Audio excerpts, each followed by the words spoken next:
On to Sri Lanka now, where the economic crisis is only deepening. It is struggling to cope with its worst financial crisis in memory. It will now seek a bailout from the International Monetary Fund. The Sri Lankan government is in discussion with other agencies and countries as well on deferring the loan repayments.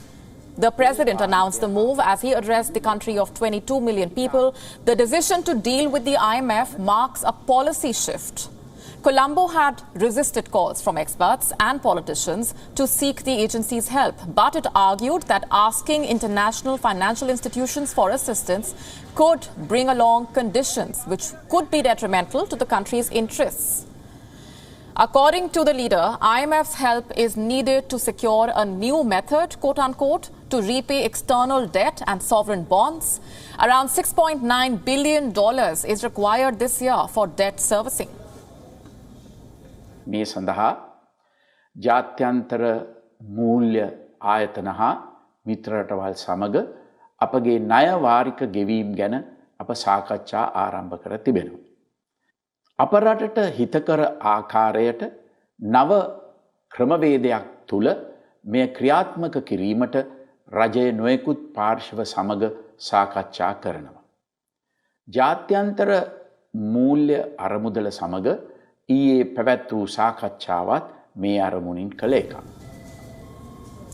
After running out of dollars to finance essential imports, the cash-strapped country is facing unprecedented food and fuel shortages. The president identified rising fuel costs as the most serious issue faced by the country. He also asked the citizens to help by limiting electricity use and fuel consumption. The appeal comes amid widespread public anger, daily power cuts, and the severe shortages of essential goods, including medicine, cooking gas, and fuel. ඒ නිසා තෙල් භාවිතය හා විදුලිය භාවිතය හැකිතාක් සීමා කිරීමෙන් ජනතාවටත් මේ අවස්ථාවේ රට වෙනුවෙන් සහාය දිය හැකියි.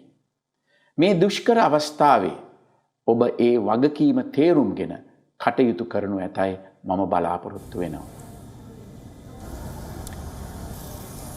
The foreign exchange reserves of the country have fallen 70% in the past 2 years to around $2.31 billion. Rajapaksa said that Sri Lanka would try and reduce the trade deficit to $7 billion this year from $8.1 billion last year.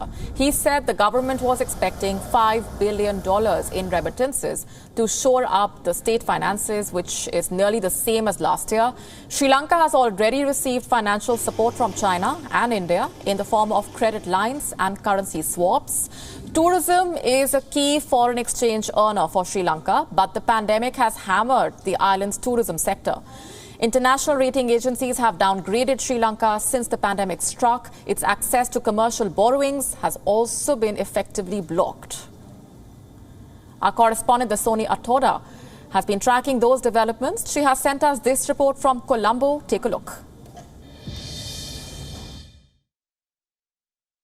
Addressing the nation last night, President Gotabaya Rajapaksa confirmed that he will be seeking the assistance of the IMF for Sri Lanka's debt obligations. Now, this is quite the contrasting statement when compared to what Central Bank Governor Ajit Nivad Cabral has repeatedly said on multiple times, where he denied that Sri Lanka will be going to the IMF for its debt obligations. That's not all. Just this afternoon, Finance Minister Basil Rajapaksa inked an agreement with India for $1 billion worth of a credit line, which is much needed in the country right now, as the country is grappling with fuel shortages, which has also led to scheduled power cuts across the country for the past few weeks. Reporting for WION World is one from Colombo. I'm Dasuni Athalda.